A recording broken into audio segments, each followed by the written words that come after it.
Bismillah. Assalamualaikum warahmatullahi wabarakatuh. Innal hamdalillah nahmaduhu wa nasta'inuhu wa nastaghfiruh wa natubu ilaih wa na'udzu billahi min shururi anfusina wa min sayyiati a'malina. May yahdihillahu fala mudilla lahu wa may yudlil fala hadiya lahu.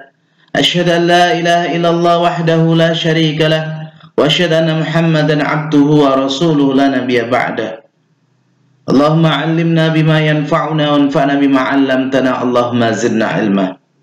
Ayyuhat talabah rahimani wa rahimakumullah jami'an. Fi hadhihi al-fursah sanwasil darsana fi bab at-tadlis. Fi liqa' al-madi qad arafna wa bahasna anwa' as-saqt adh-dhahir. Macam-macam terputus yang zahir. Waqad arafna al-mu'allaq wal-mursal wal-mu'dal wa kadzalika munqati'. Wa fi bahsina al-yawm, pembahasan kali ini, anwa'us saqtil khafi, macam-macam terputusnya yang tersembunyi. Kita akan bahas at-tadlis wal-mursal khafi. Naam. At-tadlis sana'rif ta'rifuhu aqsamuhu ta'ifatun minal mudallisin wa hukmu hadisil mudallis. Kita akan mengetahui definisinya, pembagiannya, dan kelompok dari orang-orang yang mudallis serta hukum hadis mudallis. Alif, ta'rifut tadlis.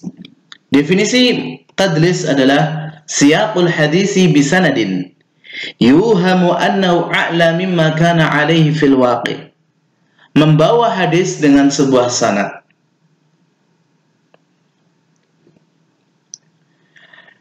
yang bisa difahami bahwasanya hadis tersebut lebih tinggi kedudukannya daripada kenyataannya.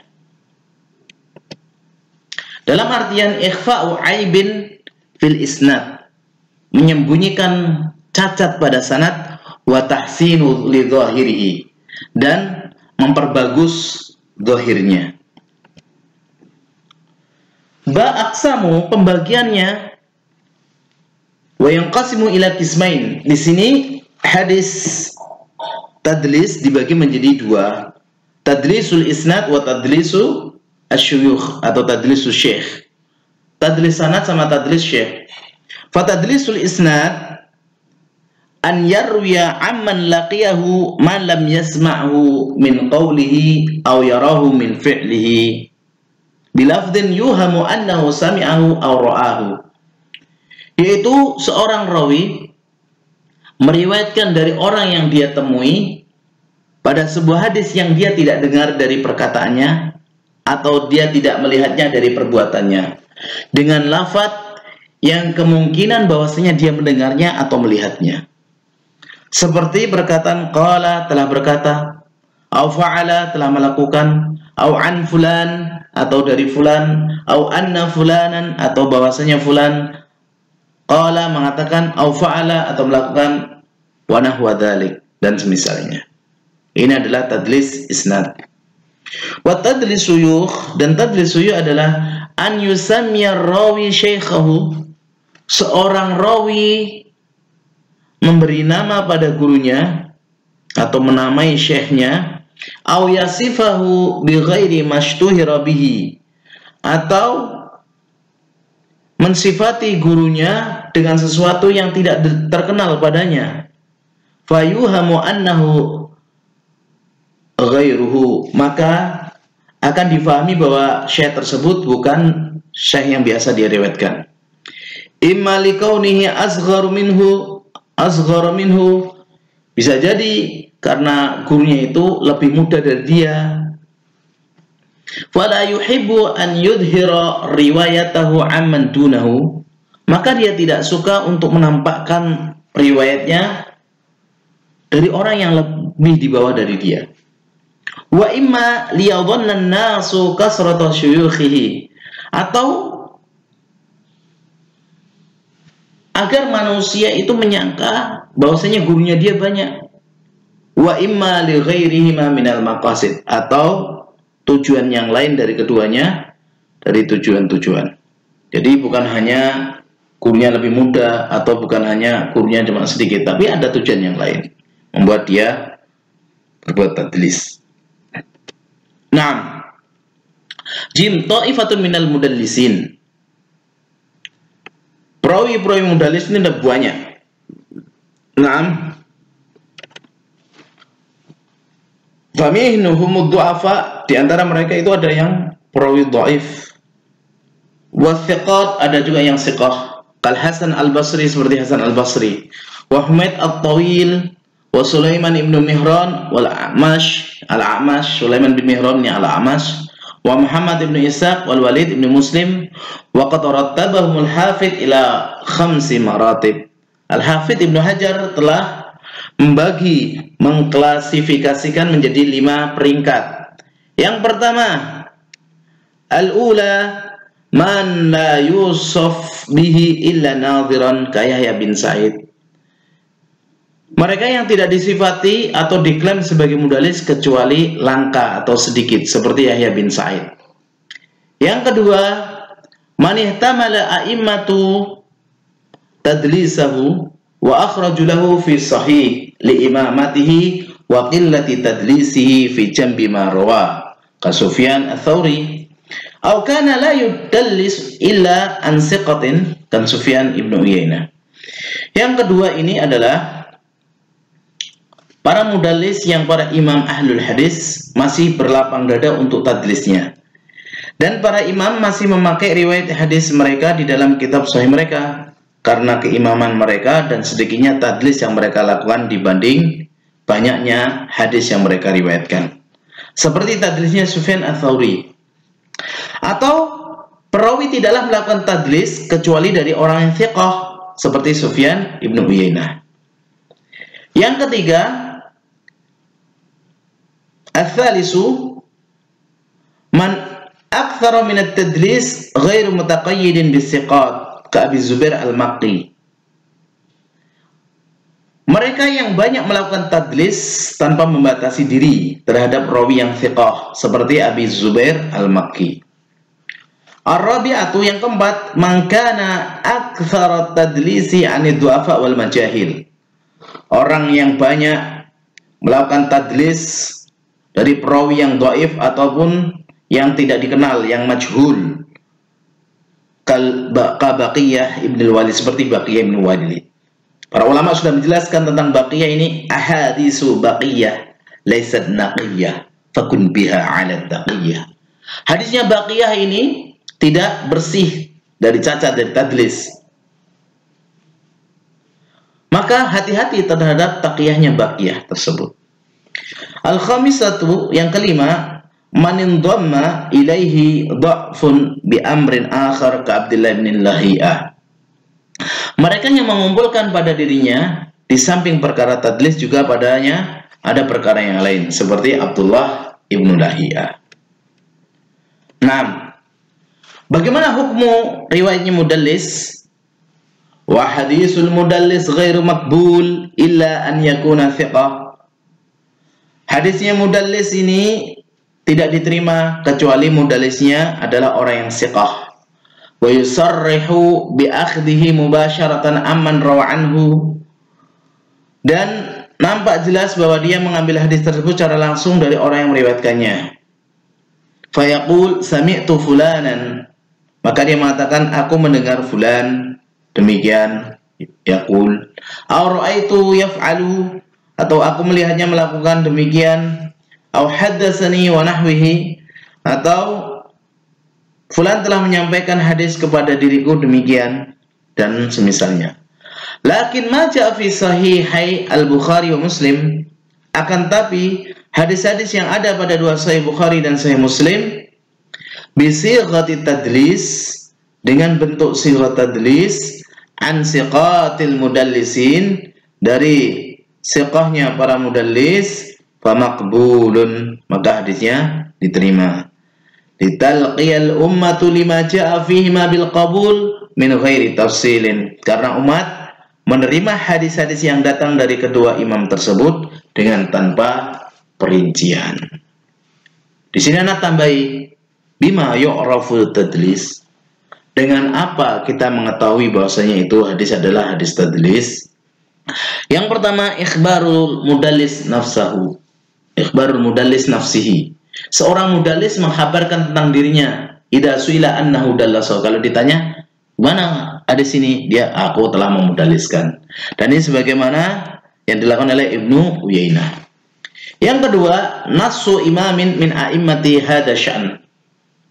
Yaitu pernyataan seorang imam dari imam ahlul hadis pada permasalahan ini. Binaan ala ma'rifati dzalika minal bahsi wat tatabbu. Yaitu mereka mengatakan seperti ini terbangun atas pengetahuannya dengan membahas dan meneliti. Nah, kita mengetahui sebentar tentang masalah mursal khafi karena tadi sudah kita sampaikan. Apa itu mursal khafi? Mursal khafi adalah an yarwi rawi amman laqiyahu. Di sini nggak ada di kitab ya. Seorang meriwayatkan dari orang yang dia temui, au asarahu, atau yang semasa dengan dia satu zaman, man lam yasma' minhu, dengan apa yang dia tidak dengar. Meriwayatkan hadis tapi dia tidak dengar dari orang tersebut. Bilafdin yahtamilus sama', dengan lafaz kemungkinan dia mendengar. Wa ghairihi, dan selainnya. Kaqala, seperti telah mengatakan. Misalnya apa? Marwah Ibnu Majah min tariqi Umar bin Abdul Aziz an Uqbah ibn Amir marfu'an. Semisal yang diriwayatkan oleh Imam Ibnu Majah dalam kitabnya dari jalan Umar bin Abdul Aziz dari Uqbah bin Amir secara marfu'. Rahimallahu harisal haras. Semoga Allah merahmati prajurit atau penjaga, tentara yang menjaga. Fa inna Umar lam yalqa Uqbata. Maka sesungguhnya Umar ini tidak bertemu dengan Uqbah. Kama qala al-Mizzi fil Atraf, sebagaimana al-Mizzi mengatakan dalam al-Atraf, yaitu sebuah kitab tentang ruwatul hadis. Hukmuhu huwa dha'ifun li'annahu min naw'il munqati. Hukumnya dia dhaif karena hadis mursal khafi ini termasuk bagiannya munqati, hadis munqati. Fa idza dhahara inqita'ahu fa hukmuhu hukmu munqati. Ya, kalau sudah nampak terputusnya maka hukumnya hadis munqati. Kemudian perbedaan apa tentang mursal khafi ini dengan tadlis isnad yang tadi kalau dibaca tadi didengarkan insyaallah paham. Perbedaannya bahwasanya mursal khafi ini adalah seorang rawi meriwayatkan dari orang yang dia tidak dengar darinya. Kalau tadlis isnad, seorang rawi meriwayatkan dari orang yang pernah dia dengar sebuah hadisnya, tapi riwayat yang ini dia tidak mendengar dari gurunya yang pernah dia dengar. Misalnya, kita berguru dengan Fulan A, meriwayatkan 10 hadis. Nah, di sini kita meriwayatkan ada 15 hadis. 5 hadis ini nggak dengar dari guru ini. Tapi dia menyebutkan sanadnya dari ini misalnya. Maka ini namanya tadlis isnad. Naam. Sekarang kita bahas tentang mukhalafatus thiqat, penyelisihan orang-orang thiqah. Ini ada beberapa. Ada mutarrib, ada mudraj, ada al-mazid fi muttasil asanid, ada al-maqlub, ada juga musahhaf. Namun yang kita pelajari yang ada di kitab ini ada dua, yaitu mutarrib sama idraj atau mudraj. Al-mutarrib ta'rifu wa hukmu. Apa itu muttarib? Kita akan pelajari definisinya dan juga hukumnya. Al-muttarib ta'rifuhu makhtalafa ar-ruwatu fi sanadihi aw matnihi wa ta'adzara al-jam'u fi dhalika wa tarjihu. Sebuah hadis yang diperselisihkan oleh para perawinya di dalam sanadnya atau matan hadisnya. Dan karena banyak perbedaan tersebut akan mustahil bagi hadis tersebut untuk dikompromikan, dijamakan atau ditarjih. Misaluhu ma rawahu an Abi Bakar radhiyallahu an annahu qala li Nabi sallallahu alaihi wasallam araka shibta qala shayyibatni hudun wa akhwatuha. Sebagai contoh adalah sebuah hadis yang diriwayatkan oleh Abu Bakar As-Siddiq radhiyallahu taala anhu bahwasanya beliau pernah berkata kepada Rasulullah sallallahu alaihi wasallam, "Araka shibta." Aku melihatmu beruban. Maka Rasulullah sallallahu alaihi wasallam jawab, "Syayyibatni Hudun wa akhwatuha." Telah membuatku beruban karena memikirkan tentang surat Hud dan surat-surat semisalnya.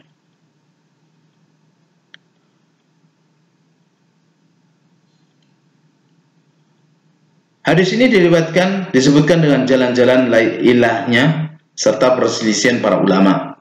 Imam Daruqutni menyebutkannya dalam kitab beliau Al-Ilalul Waridah fi Ahaditsin Nubuwah. Telah berselisih dalam hadis tersebut lebih dari 10 sisi perkara. Telah diriwayatkan secara mausul dan pula mursal.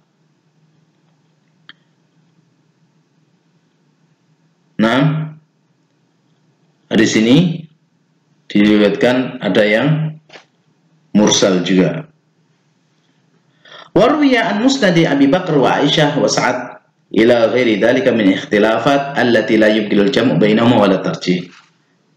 Dan diriwayatkan dari sanadnya Abu Bakar dan sanad Aisyah, sanad Sa'ad yang selainnya, semoga Allah meridhai mereka semuanya, dengan beberapa perbedaan yang tidak mungkin menyatukan, menjamak, dan tidak mungkin merojihkan salah satunya. Nah, fa in amkana al-jam'u wajab wa intafal ittirab. Apabila memungkinkan untuk dikompromikan di jamak, maka hal tersebut wajib. Hal tersebut akan menafikan mutarib. Maka kalau mampu untuk dijamakkan, maka hadisnya bukan mutarib lagi. Misaluhu, sebagai contoh, ikhtilafur riwayat fima ahrama bihi Nabi sallallahu alaihi wasallam fi hajjatil wada, yaitu tentang ihramnya Nabi sallallahu alaihi wasallam pada waktu haji wada. Fa fi ba'dhiha annahu ahrama bil hajj. Sebagian riwayatnya bahwasanya Nabi sallallahu alaihi wasallam ihram pada haji. Wa fi ba'dhiha annahu tamattu, maksudnya ihram pada haji maksudnya ifrad. Sebagian lagi tamattu. Wa fi ba'dhiha annahu qarana bainal umrah wal hajj. Sebagian lain riwayatnya bahwasanya Rasulullah dengan haji qiran, antara umrah dan tamattu. Wa afradu a'malul hajj, dan menyendirikan amalan haji. Wa qarana baina nusukain al-umrah wal hajj, dan qiran antara dua ibadah haji dan umrah. Fakana qarinan bi'tibari jam'ihi naskatain mufradan bi'tibari ikhtisaruhu. Maka beliau ini termasuk haji qarin kalau dianggap mengumpulkan dua ibadah haji dan umrah, dan ifrad kalau dilihat dari pendeknya atas dua tawaf dan sa'inya, dan tamattu dilihat dari tarafu bitarki ahadis safarain. Wallahu alam. Ya, di sini. Kemudian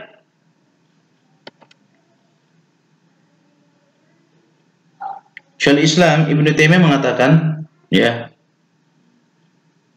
sebenarnya tidak ada kontradiksi pada hal tersebut, karena Nabi Shallallahu Alaihi Wasallam melakukan haji tamattu dengan tamattu qiran, dan Nabi Shallallahu Alaihi Wasallam menyatukan amalan haji dan menggabungkan antara dua ibadah, yakni umrah dan haji. Disebutkan haji qiran karena menyatukan dua manasik.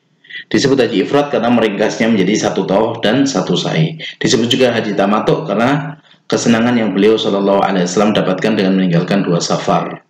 Ini tadi disebutkan Ibnu Qayyim dalam Zadul Ma'ad. Kemudian, wa in amkana tarjihu umila birraji wa antafal ittirabi aidan. Jika memungkinkan untuk beramal dengan yang rajih, maka beramal dengan yang rajih dan menafikan mutarib. Kalau bisa ditarjih, maka hilang ya ittirabnya. Sebagai contoh, ikhtilafur riwayat fi hadisin Barirah radhiyallahu anha ina aqad fakhayyaraha Nabi sallallahu alaihi wasallam baina an tabqiya ma'a zawjiha aw tufariquhu hal kana zawjan hurran aw abdan. Sebagai contoh perbedaan riwayat dalam hadis Barirah radhiyallahu an, tak kala dia dimerdekakan dari perbudakan, dan Nabi sallallahu alaihi wasallam memberikan pilihan antara tetap bersama suaminya, yaitu ma'is, ya, ataukah berpisah. Yang menjadi perselisihan di sini adalah apakah suaminya tersebut seorang yang merdeka ataukah sebetulnya seorang yang budak. Ini yang jadi perselisihan. Farawal Aswad an Aisyah radhiyallahu anha annahu kana hurran. Al-Aswad meriwayatkan dari ibunda Aisyah radhiyallahu anha bahwasanya suaminya tersebut adalah merdeka. Warawa Urwa ibn Zubair wal Qasim ibn Muhammad ibn Abi Bakar anha annahu kana abdan. Tapi Urwah bin Zubair dan Al-Qasim ibn Muhammad bin Abi Bakar dari Aisyah meriwayatkan bahwasanya suaminya tersebut adalah budak. Warajahat riwayatuhuma ala riwayatil Aswad. Dan riwayat ini lebih kuat, lebih rajih daripada riwayatnya Aswad. Liqurbihima minha, karena kedekatan hubungan keduanya dari Aisyah. Li'annaha khalatu Urwah, karena itu adalah bibinya Urwah. Wa ammatul Qasim, dan bibinya Qasim dari jalur bapak. Ya. Wa ammal Aswad, adapun Aswad di sini adalah ajnabi minha. Ajnabi, tidak ada hubungan dengan Aisyah. Ma'anna fi riwayati inqita', bersama riwayatnya itu ada keterputusan. Dan kisahnya yang panjang. Bahasanya tak kala Barirah sudah menjadi merdeka, dan Barirah ini walaupun budaknya dulu nggak terlalu jelek, sedangkan suaminya ini hitam, keriting, negro gitu. Dia sangat cintanya dengan Barirah, sampai dimanapun Barirah lewat, dimanapun Barirah berjalan, diikuti di belakangnya. Maka Rasulullah SAW mengatakan, Abbas, ya Abbas, lihat itu kecintaan seorang suami kepada istrinya, mengharap-harap terus, sedih sekali, seperti orang gila gitu. Maka Rasulullah SAW mengatakan, coba bilangkan kepada Barirah, mau nggak kembali kepada suaminya. Maka tak kala disuruh, kata Barirah, tanya, ya Rasulullah, engkau memerintahkan atau engkau memberi pilihan? Kalau engkau memerintahkan, langsung kembali rujuk pada suaminya. Tapi karena dipilih pilihan, maka beliau tidak mau. Karena suaminya masih budak, hitam, dan dia nggak ada cinta. Dan boleh ini ya, seorang suami istri yang nggak ada cinta untuk melepaskan. Karena kecintaan dalam rumah tangga ini juga penting untuk hubungannya biar harmonis. Hukmuhu, apa hukumnya hadis semacam ini? Dhaifun la yuhtaju bihi. Hadis ini dhaif, tidak bisa menjadi hujjah. Li'anna al-idtirab yadullu ala adami dhabtir riwayat. Karena muttarib ini termasuk nggak ada kedobitan dalam riwayatannya. Illa idza kana al-idtirab la yarji'u ila aslil hadis fa innahu la yadur. Kecuali kalau muttaribnya gonjangnya ini tidak kembali kepada pokok hadis, maka ini tidak mengapa. Naam. Kita masuk kepada al-idraj fil matan. Sebenarnya idraj itu ada pada sanad, ada pada matan. Tapi karena di dalam pembahasan buku kita ini adalah mudrajnya pada matan, maka kita bahas al-idraj fil matan. Ta'rifnya, pengertiannya, makanuhu ma tamtsil wa mata yuhkamu bihi. Kemudian kedudukannya bersama contoh dan kapan dihukumi sebagai hadis mudraj. Ta'rifu an yudkhila ahadur ruwati fil hadisi kalaman min indihi biduni bayanin imma tafsiran li kalimatin aw istinbatan li hukmin aw bayanan li hikmatin. Yaitu adalah seorang rawi memasukkan sebuah kalimat dalam hadis dari sisinya sendiri. Bisa jadi itu sebagai tafsir, penjelasan sebuah kalimat, atau pengambilan istinbat hukum, atau menjelaskan sebuah hikmah. Makanuhu ma tamsil, kedudukannya bersama dengan contoh. Wa yakunu fi awalil hadis wa wasti wa akhiri. Ada nanti di awal hadis, di tengah hadis, dan di akhir hadis. Misalu fi awalil hadis, hadisu Abi Hurairah radhiyallahu an, asbihul wudu, wailun lil aqabi minan nar. Di awal hadis ini perkataan Abu Hurairah, asbihul wudu, sempurnakan wudu-wudu. Sempurnakan oleh kalian wudu-wudu. Padahal Rasulullah mengatakan, wailun lil aqabi minan nar. Celaka bagi tumit-tumit yang tidak kena air dengan api neraka. Jadi tumit yang tidak terbasuh dengan air wudu bisa terancam dengan api neraka. Dan di situ Abi Hurairah istinbat terhadap hukum mengatakan asbihul wudu, sempurnakan wudu. Faqaulu asbihul wudu mudrajun min kalami Abi Hurairah. Ini adalah tambahan dari perkataan Abu Hurairah. Bayanathu riwayatun lil Bukhari anhu annahu qala. Ini yang dijelaskan adalah menjelaskannya riwayat dari Imam Bukhari bahwasanya beliau mengatakan asbihul wudu, sempurnakan wudu. Fa inna Abul Qasim sallallahu alaihi wasallam qala wailun lil aqabi minan nar. Karena sesungguhnya Abul Qasim yaitu Rasulullah SAW mengatakan celaka bagi tumit-tumit yang tidak kena air wudu dengan ancaman api neraka. Ini jelas. Abu Hurairah, riwayatnya Bukhari jelas sekali. Dia mengatakan asbul wudu. Ini perkataan Abu Hurairah. Misalu fi wasti, contoh yang di tengah. Hadis Aisyah radhiyallahu anha fi bad'il wahyi. Hadisnya Aisyah tentang permulaan wahyu turun. Bi Rasulillah sallallahu alaihi wasallam, kepada Rasulullah sallallahu alaihi wasallam, wa kana yakhlu bi ghar Hira fa yatahannasu. Adalah Rasulullah sallallahu alaihi wasallam menyendiri di gua Hira, maka beliau tahannus. Wa huwa at-ta'abbud, dan dia adalah beribadah. Al-layali dawatul adat, yaitu malam-malam yang bisa dihitung. Fa qawluhu wa huwa at-ta'abbud mudrajun min kalami Zuhri. Kata-kata beliau ini beribadah adalah tambahan dari perkataan Az-Zuhri. Bayyanathu riwayatun lil Bukhari min tariqi bilafdin. Yang menjelaskan adalah riwayatnya Bukhari dengan jalan dia dengan lafaz wa kana yalhaqu bi ghar Hira fayatahannasu fihi. Dan beliau ini adalah menyendiri di gua Hira dan tahannus. Qal wa tahannus at-ta'abbud, dan beliau mengatakan at-tahannus ini adalah ta'abbud, beribadah. Layali dawatal adat, malam-malam yang bisa dihitung. Jadi tahannusnya Rasulullah bukan seperti orang bertapa, nyepi, semedi, bukan, tapi beribadah, berpikir, merenung kenapa kok umatnya jahiliyah seperti ini. Itu tahannusnya Rasulullah sallallahu alaihi wasallam. Misalu fi akhirih, yang contoh di akhir hadis Abi Hurairah radhiyallahu anhu, anna Nabiy sallallahu alaihi wasallam qala inna ummati yud'auna yaumal qiyamah ghurran muhajjalina min atharil wudu. Di sini Rasulullah sallallahu alaihi wasallam bersabda, sesungguhnya umatku diseru nanti pada hari kiamat adalah ghurran muhajjalin, mereka tampak bersih bersinar dari bekas-bekas wudu, min atharil wudu. Kemudian Abu Hurairah menambahi, faman istata'a minkum an yutila ghurratahu falyaf'al. Barang siapa di antara kalian yang mampu untuk memanjangkannya, melebarkannya, meluaskannya, maka lakukan. Maka Abu Hurairah kalau berwudu tidak sampai siku, tapi sampai ketiak. Di kaki tidak sampai mata kaki, tapi bisa sampai lutut. Ini istinbatnya Abu Hurairah. Maka beliau mengatakan faman istata'a minkum an yutila ghurratahu falyaf'al. Nah, demikian yang bisa kita sampaikan. Subhanakallahumma wa bihamdika asyhadu an la ilaha illa anta astaghfiruka wa atubu ilaik. Wassalamualaikum warahmatullahi wabarakatuh.